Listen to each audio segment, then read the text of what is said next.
My name's David Siegel, and I'm talking about the last topic that we're considering in this series of presentations, which is a part of the City of Brantford City Council Governance and Employment Status Review.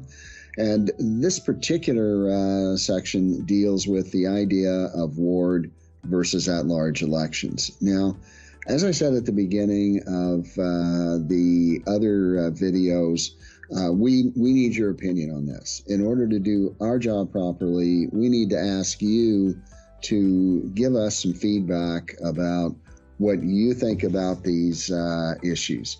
The slide you're looking at right now has the addresses of where you can send emails, where you can send regular old slow mail, and where you can go to the website to participate in discussion forum.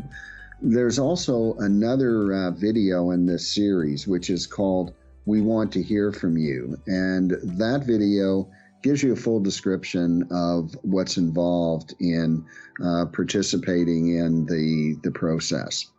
What I want to talk about today is the idea of ward or at-large election systems. Legislation in Ontario allows municipalities to have councillors elected either on an at-large basis or on a ward basis. Now, an at-large system means that councillors run across the entire municipality, and they are elected by all of the local residents. So this means that it's not a ward system like people in Brantford are used to. All councillors would run across the entire municipality. For reasons I'm going to explain later, this is fairly common in smaller municipalities, but not so much in larger municipalities. So that's the idea of an at-large system. A ward system, which is a system that Brantford has had for many years now, means that the municipality is divided into geographic divisions, such as the 5 wards that Brantford has had. And the idea is that each ward will have roughly equal population. We'll be dealing with this in the second phase of our study, where we look at the ward boundaries. And the voters vote for councillors only in their own ward. And this is found in virtually every medium and large size municipality in Ontario. This next table gives us a quick comparison of the at-large versus the ward system. In an at-large system, candidates run across the entire municipality. That forces them to talk about municipal-wide issues rather than focus only on details in their ward.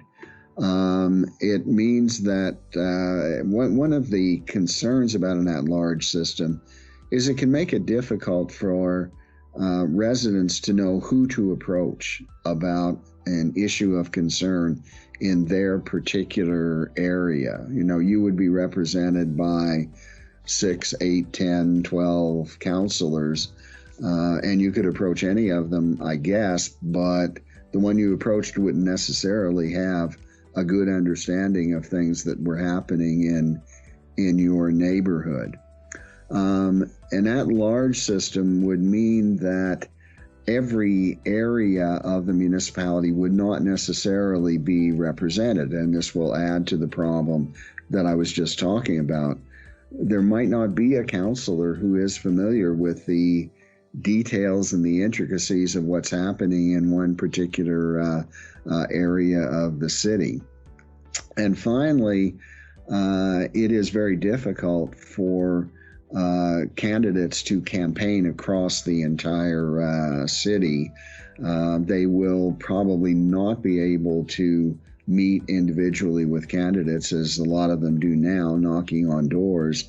They would have to pay to do various kinds of media advertising, which increases the cost of campaigning.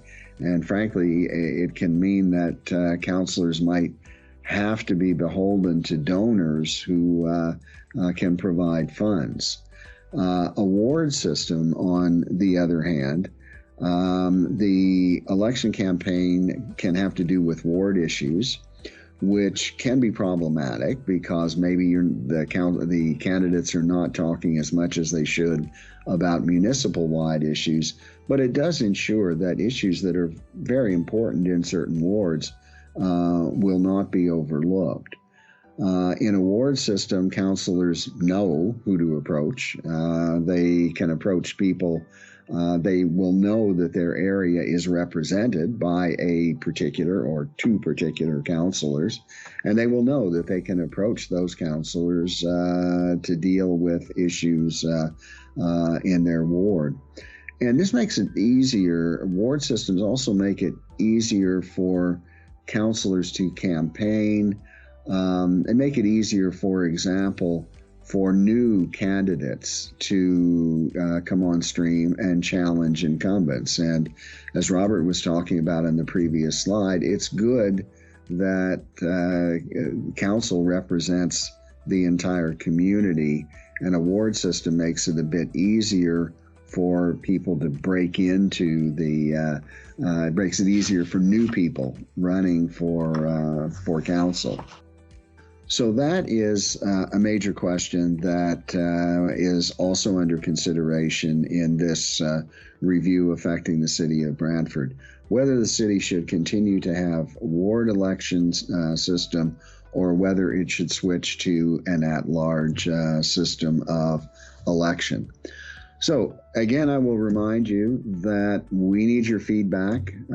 This slide shows you how to provide that feedback, and please think about this question that I've talked about here. Have a look at some of the videos, other videos in this series that deal with other questions, and think about how you want to have your city governed, and you can provide feedback that will have an impact on how your city is governed. So this concludes this series of videos, and I hope it's been useful to you. But if you still have questions, there are the addresses that were just up there showing you where you can ask questions, and we will get back to you with answers to your questions.